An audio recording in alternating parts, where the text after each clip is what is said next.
So hello again for another Navy chat with Justin. Hello, everyone. Today we will tackle military intelligence for a bit, and mainly we use two excellent comments we got, and Justin will answer them, and we'll go further into detail of the stuff and discuss the various aspects of it. Let's start with the excellent comment by John Moore. The qualitative signal-to-noise ratio degradation in quality of intelligence reports in the 1930s onward is interesting. It implies that intelligence services can become blind due to the belief that the foreign power cannot adapt, learn, and improve its tactical capabilities over time. Once that blindness is removed, then the assessments go from underestimating the adversary's tactical capabilities to overestimating the adversary's tactical capabilities. This doesn't hold for strategic assessment. This begs the question of how long does it take intelligence services to recover from their own self-biases and generate accurate tactical assessments again. Also, what are the main causes of such intelligence failures and how can they be prevented? So yeah, for people who I guess maybe didn't watch the first two NAVA chats, this is kind of in connection to American intelligence assessments of Japanese air and naval power. And he's effectively asking, how long will it take to recover an intelligence service to recover from their own, biases or errors in tactical assessments. And of course, it varies from situation to situation, depending on the nature of the institutions involved. So related to, using the example of the Pacific War, when they got hit at the beginning, there was shock because they'd had underestimated, in basic terms, they'd underestimated the Japanese capability to fight all three branches to varying degrees. And they suffered all of these humiliating defeats early on, and there was just this shock and confusion. And then after that, it seemed to shock them into, okay, we need to actually start setting up. So immediately the Americans started, the US Army Air Force, they started setting up systems, or a system to process intelligence and start to develop a more accurate picture. The British did the exact same thing, India and Burma. And then they spent the rest of the war, really all the way through to 1944, slowly and methodically building up their assessment of, say, Japanese air power or the Japanese army. Again, pretty much, not quite from the ground up, but they made a very willful effort to kind of start with a clean slate and rebuild their assessment. So, after that initial shock, how long does it take for the intelligence services to recover? Well, in the British Anglo-American case related to the Japanese, it was pretty much immediate, but then it took, months and years to rebuild an assessment based off of combat experience and, rare POW interviews and observation and signals intelligence and blah, blah, blah, blah, blah. So for them, it was almost, it was an instant shift, but then it took years to build up an accurate assessment.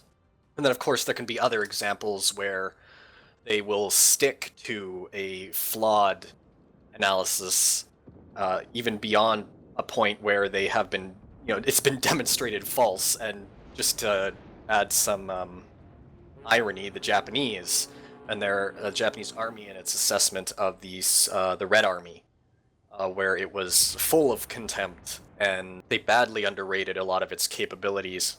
And yet, even after the rather humiliating defeat at Nomohan, Khalkin Gol, 1939, they still their assessment of the Red Army didn't really change that much. They were still pretty dismissive of its capabilities. So that's an example of an institution that refused to correct their inaccurate intelligence assessments. Tactical capability for the most part. Now, it's more complicated than that, but I could spend hours adding nuance.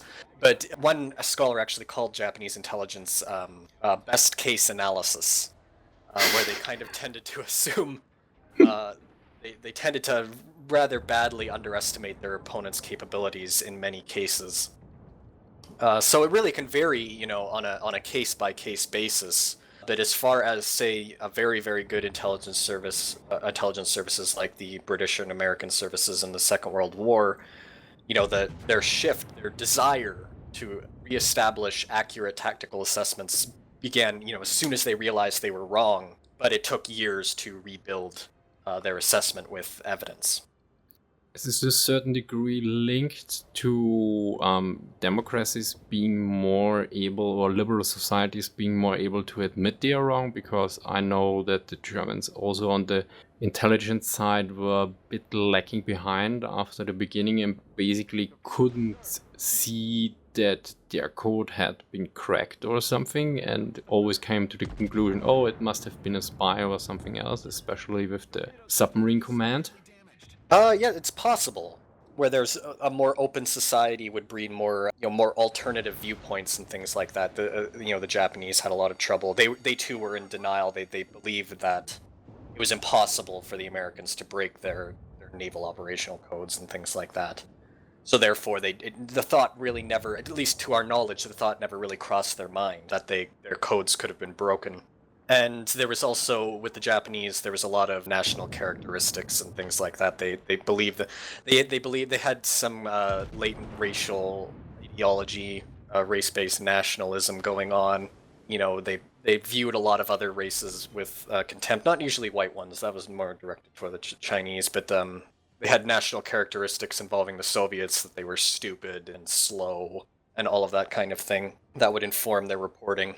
And when you're trying to answer a question like this, it depends a lot on the kind of the institutional culture that you're dealing with. And for something like, say, the Japanese army, or indeed the Wehrmacht, where intelligence wasn't necessarily held in the highest regard, certainly not in the Japanese army, and I don't think as much in the Wehrmacht, although I'm not as familiar with that.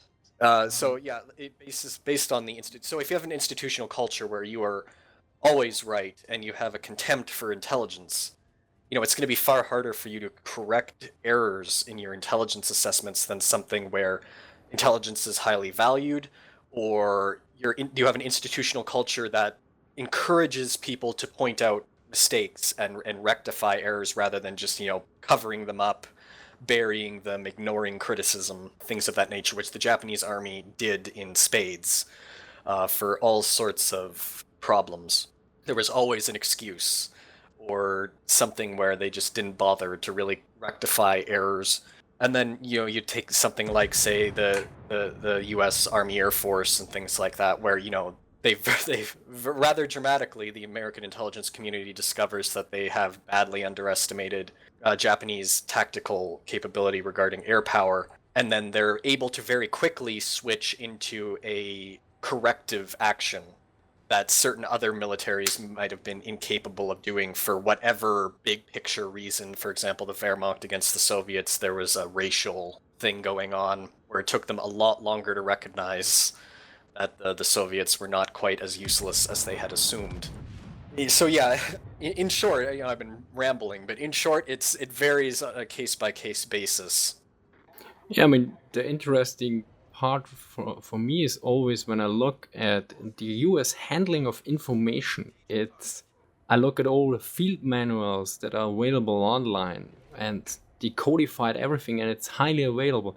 And at the same time, if I look how the Germans put the German Bundesarchiv, the main archive, put out pictures in public domain, and they have quite a lot of restrictions. And I think the Great War Channel has the same problem, that usually German archives are really restrictive in certain areas that you have to attribute everything, and public domain is really bad. And also the fair use in the European Union is quite weak.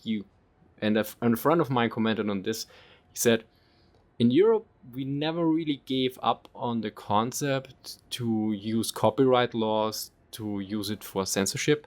So basically, the information approach from the US side is, for me, the ideal thing. It values information, it values analysis to a certain degree, which is quite odd to another degree, because Germans, to a certain degree, I think, are more on the analytical side, but they basically break themselves or shoot themselves in the foot by really restrictive aspects to information sharing and handling it, and this also goes a lot into the intelligence process, that they often also, I think they often didn't share information, for instance, that they cracked the Italian codes.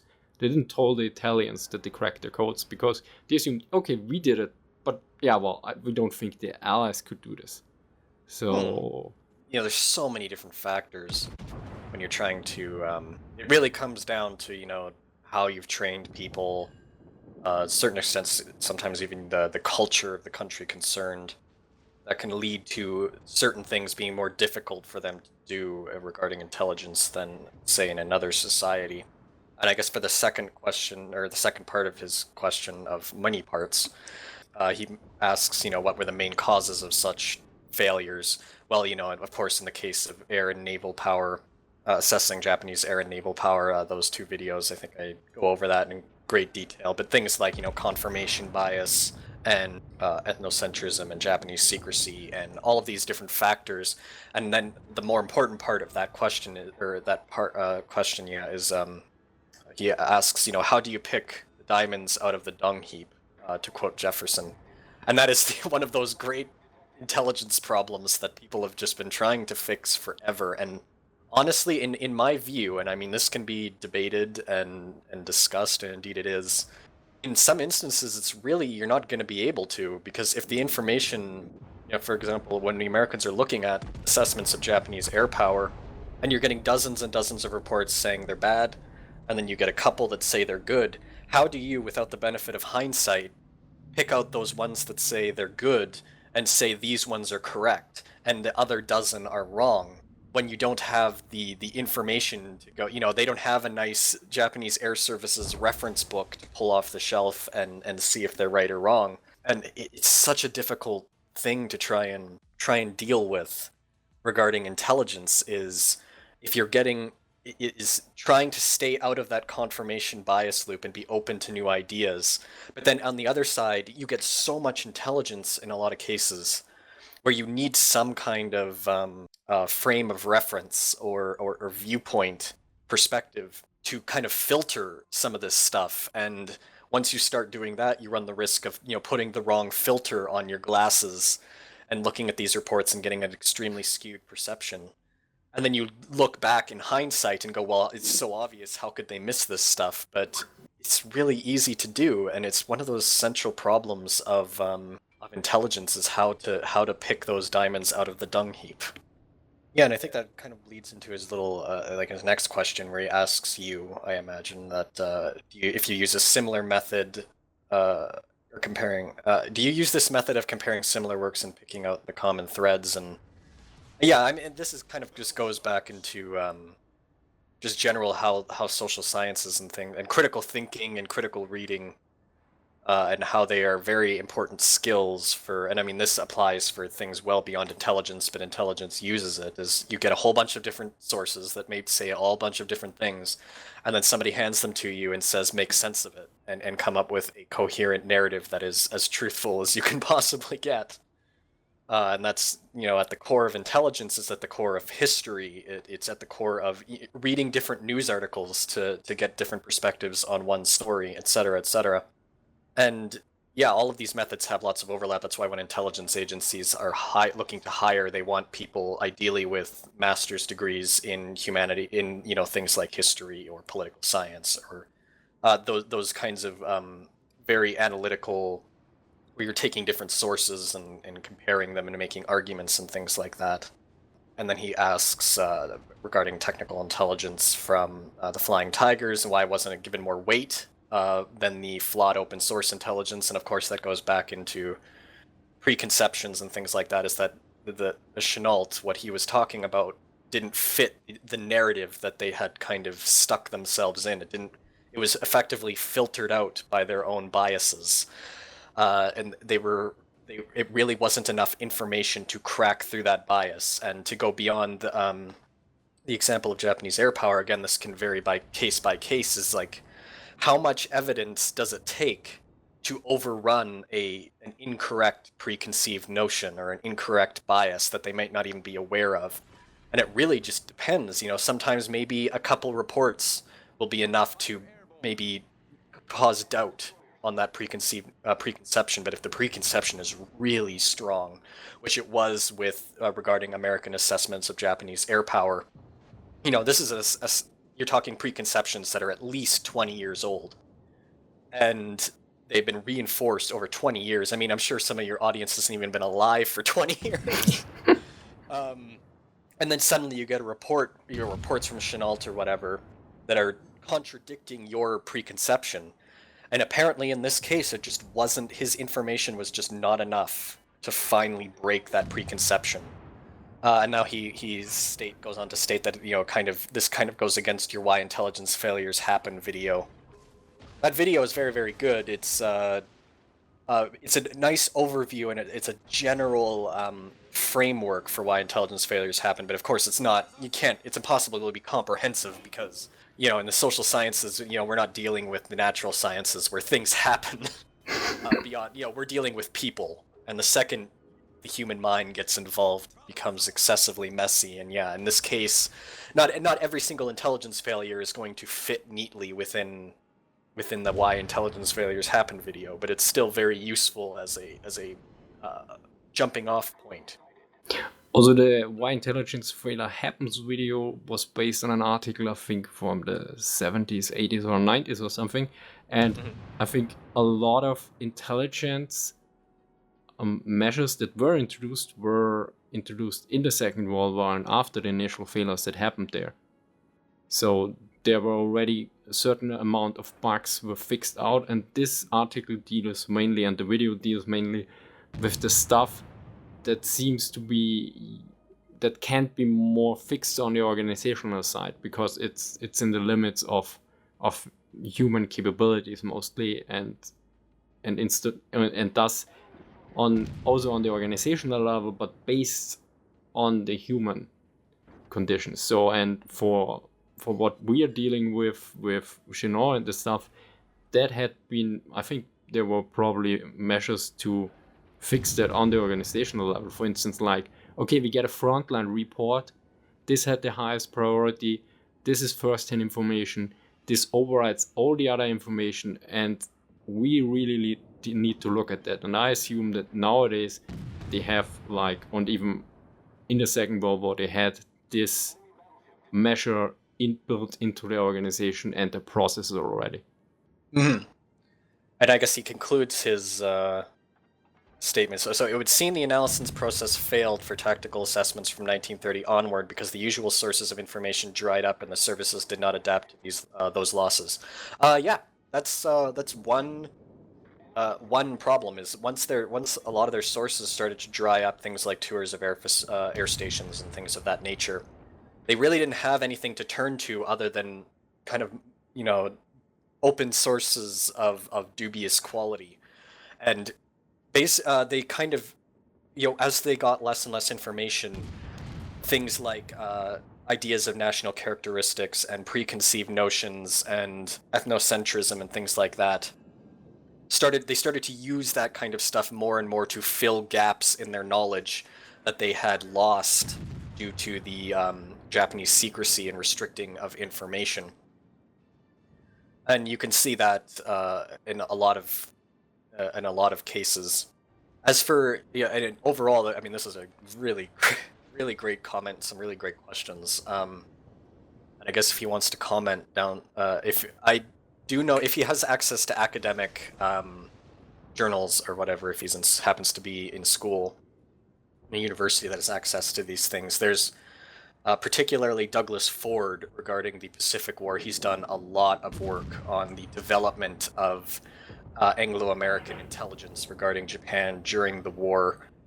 Things like, he has an article on the British assessment of the Japanese army from 42 to 45 in Burma and things of that nature. And it's very informative, and they're very detailed and can break down exactly, like, the stages that these Anglo-American efforts to assess Japanese capability went through during the war.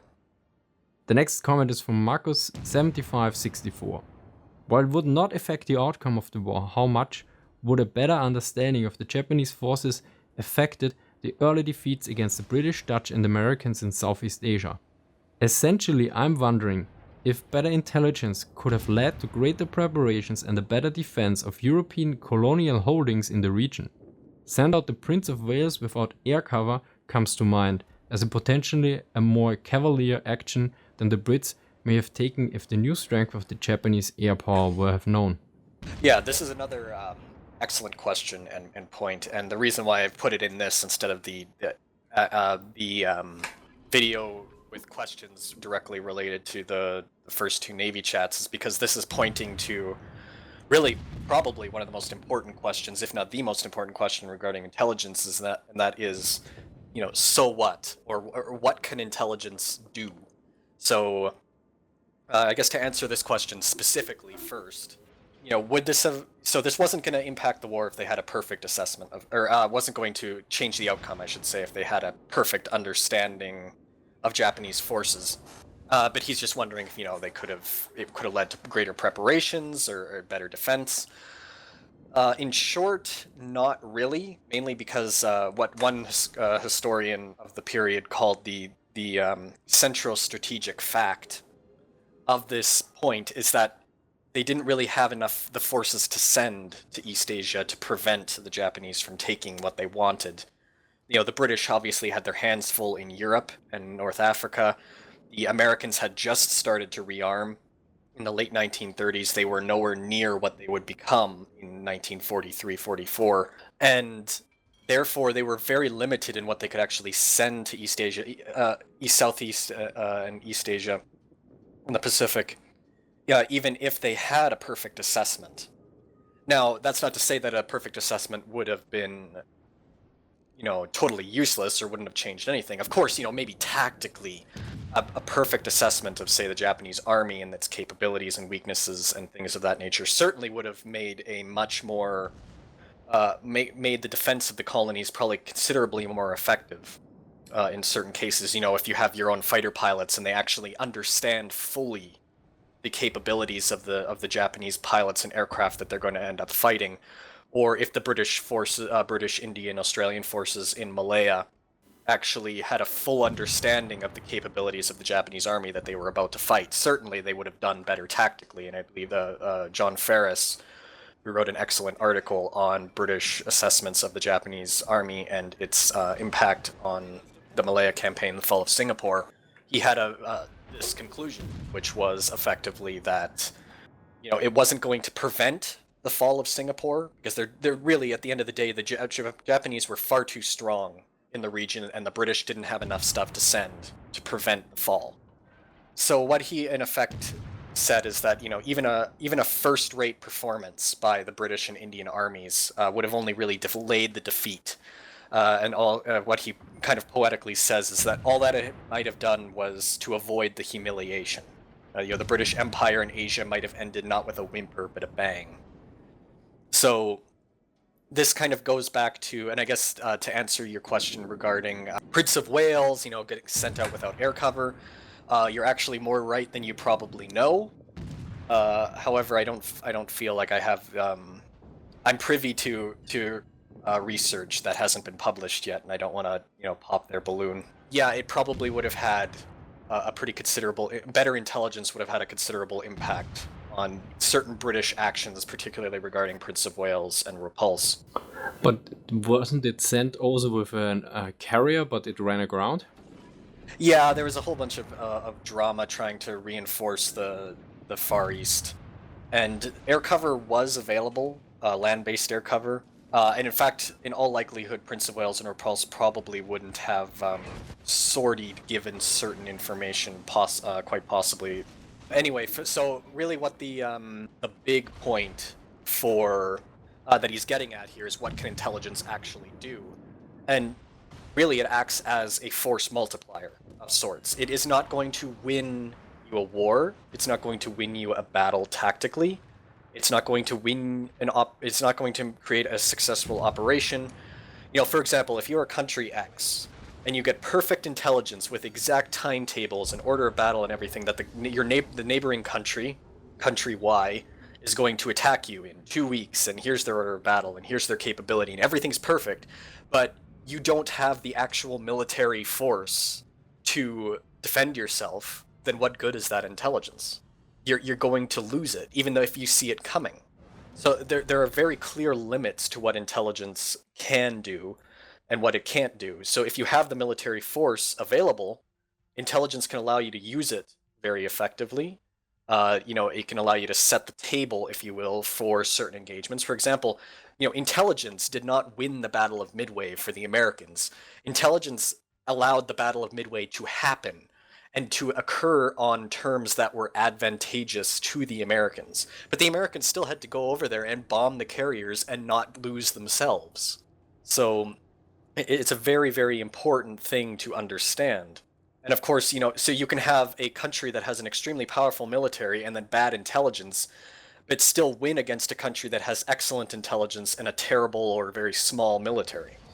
Yeah, I think also John Ferris noted this in his article in the Cambridge History of the Second World War, where he mentions that the intelligence didn't win the war for the Allies, but it shaped how they won it. So it's more, as you said, you have better intelligence and then you know how to engage or attack at certain points because you know the enemy's weaker there. But if you're not strong enough, you can't win. And there's other, of course, limitations. You can have decision makers, you can have perfect intelligence, but you have so much that you can't analyze it quick enough and get it to decision makers and then have them make a decision based on that intelligence, and therefore it's useless. So, for example, there was tons of pre-war intelligence regarding a possible attack against Pearl Harbor and other possessions in the Pacific and a Japanese attack against the United States and Britain and blah, blah, blah. There was tons and tons of information. And yeah, technically, some of that information could have been put together and you could have said, aha, they're going to attack possibly Pearl Harbor. But it wasn't slam dunk, and it was buried in a ridiculous pile of stuff. There wasn't nearly enough analysts to sift through the stuff very quickly, and therefore decision makers couldn't actually get that information fast enough to act on it. Or you can have a Soviet Union, June 1941 situation, which is often described as an intelligence failure, but I would ask, was it? The entire intelligence apparatus of the Soviet Union, practically everyone in the Soviet Union, except for the one person that mattered in Stalin's Soviet Union, was convinced that the Germans were about to attack them. But they didn't convince Stalin, and therefore the Soviet Union still got caught with its pants down. Yeah, that's what I mentioned in my why intelligence failure happened, that actually the intelligence failure usually happen on the civilian or political side and not on the organizational side of the military or civilian analysts. Mm-hmm. And there's another side of intelligence which you also mentioned in that video, the intelligence gathering versus intelligence analysis. Yeah. A lot of the time you get so much, they call it noise. You get so much stuff, just useless stuff or superfluous information that it's really hard to sift through it very, very, very quickly and boil it down, get a clear analysis, a clear conclusion. They're going to attack Pearl Harbor, for example, and then send it up the chain of command and then have it be believed. That takes a lot of time and a lot of effort, and often a lot more time and effort than it actually takes to gather the raw intelligence material or the raw information. So it's a very difficult process, and as John Ferris has pointed out, the evolution of intelligence, not only is it on the gathering side, it's very much on the analysis, the analytical side. They're always trying to find new ways to improve intelligence analysis to be able to send it to decision makers faster so that they can make decisions. I mean, the signal to noise ratio, as the technical term, you need to figure out, okay, what is noise and what is the really good information. And this is pretty hard even to do with computers, which we have nowadays, and with almost instantaneous communication. In the Second World War, they couldn't send an email, they couldn't send an SMS.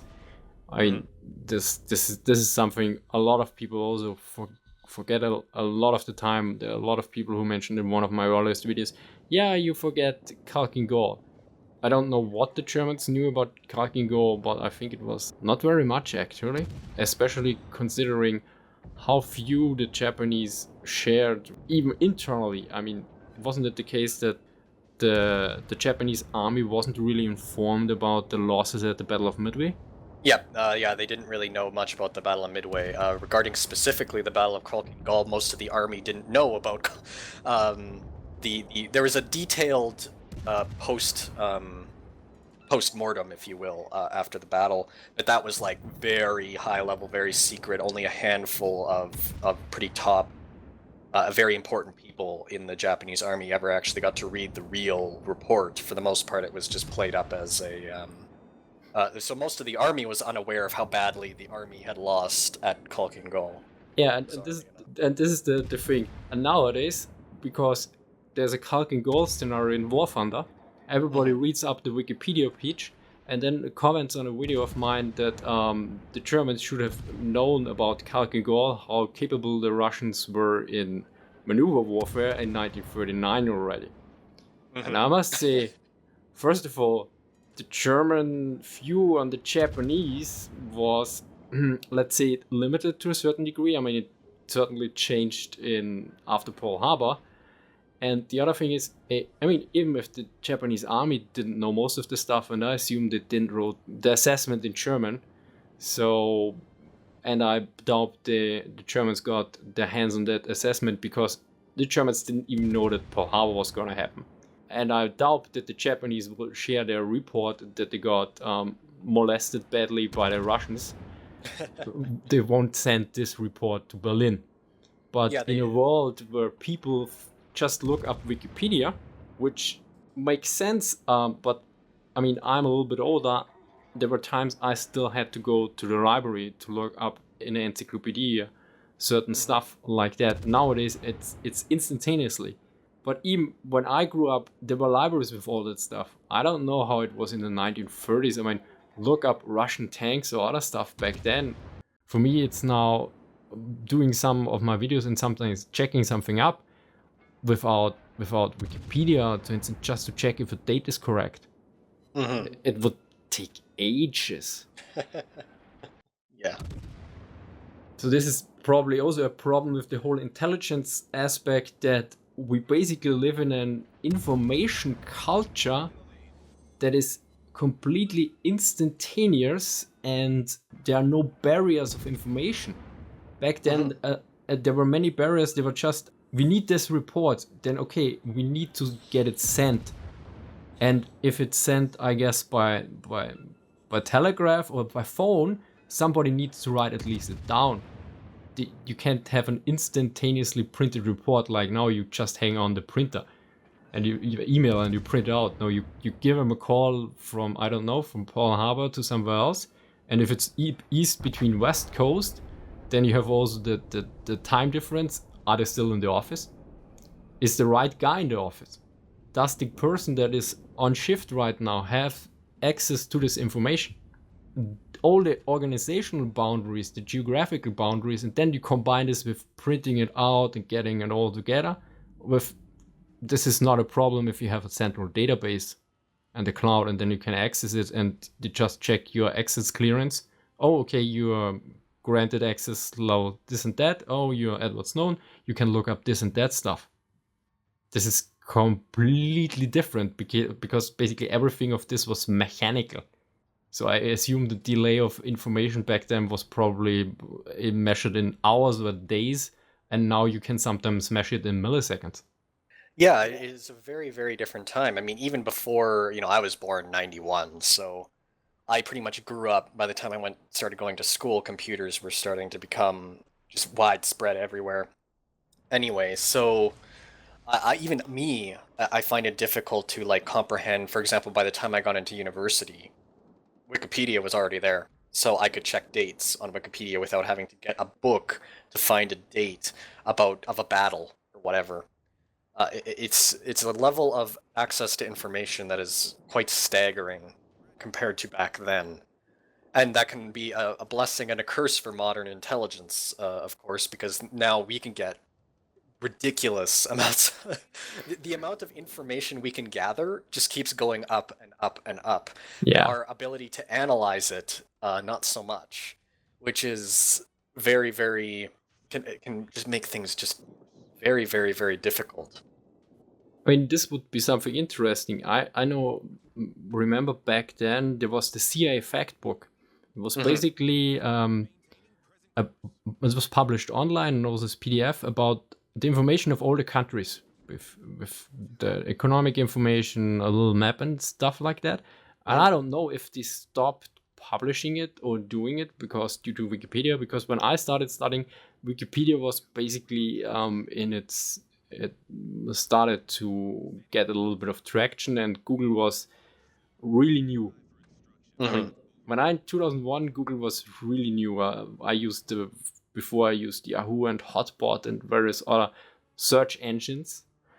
And so I basically, but at the end, when I finished my studies, it was completely normal to look up in Wikipedia stuff. And also, most of my professors actually had not a negative stance on Wikipedia. And then when I revisited university and took a few classes in law and economics, it was like it started with the teaching assistant going in and saying Wikipedia is not a source, and if you use Wikipedia, something like you don't use it. Yeah, and I remember when I wrote my master thesis in computer science, and there was some technical stuff, and I asked my professor, "Can I cite Wikipedia?" And he said, "Yeah, of course." This is also important. Wikipedia is usually extremely strong on the science, as far as I know, and also the computer science stuff. And this is also usually stuff which you can. There is, let's say, a little bit extreme, but there's certain truth in it. I mean, you usually can prove this stuff or you can measure it. Whereas Wikipedia on social science is always the problem. There's always opinion, there's always bias. You can't get completely rid of it. So there's a different stance on this. Yeah, I mean, we're way off topic now, but yeah, like Wikipedia is a very useful tool for doing things like checking dates related to history, or if you don't know about something, period. Like if I say the Battle of Khalkin Gol and people go, "What?" That's when you go to Wikipedia and you go, Khalkin Gol, and then you go, "Oh, that's what it was." But using it for things beyond that, of course, it starts to fall apart. But that's okay, because Wikipedia just as a quick reference thing for people that don't know anything about something or just want to check a date or whatever. It's very useful. Exactly, and it's for I usually for mundane facts or stuff that is of limited importance. For instance, why I used it in the Bren versus Spandau video, because to check out in which countries the MG42 or its successor was still used, Wikipedia is usually quite sufficient. Because I mean, the list was like I think 70 countries or something. So if 6 of them are wrong, or if 10% is wrong, it doesn't really matter, because it was important to get the overall number right. And it showed that because the statement was the machine gun wasn't used anymore. And this was clearly not true. And also I knew that we used the successor of the MG42. Basically, it changed a few parts, the MG47 of 74 in the Austrian army. So I already knew some information is correct. And then you check it. This is also, I think, something you can use Wikipedia. You read somewhere a certain aspect, and then but you can't remember in which book or on which page in this book. And then you look at Wikipedia and check if you find it there and if it's referenced there, and then say, yeah, okay, I think I remember that correctly. Because a lot of stuff you need to check, do I need to remember this correctly? And then you go to Wikipedia and check this. This isn't meant to be the ultimate guide on military intelligence or anything like that. I'm certainly not an expert on the subject, but it's just a nice thing to like kind of talk about in a very casual way. There's lots of great authors out there. John Ferris and Michael Handel are probably where I would start if you're really interested in this intelligence stuff. So yeah. Yeah, I think we went a bit off the board, but I guess that's also interesting for a lot of people sometimes. If it was a bit too much, you can let us know in the comment section that we were mediocre. Or midicure, either way. Or midicure, yeah. I'm gonna carry that with me the rest of my life now. Yeah, I think we have a new running gag.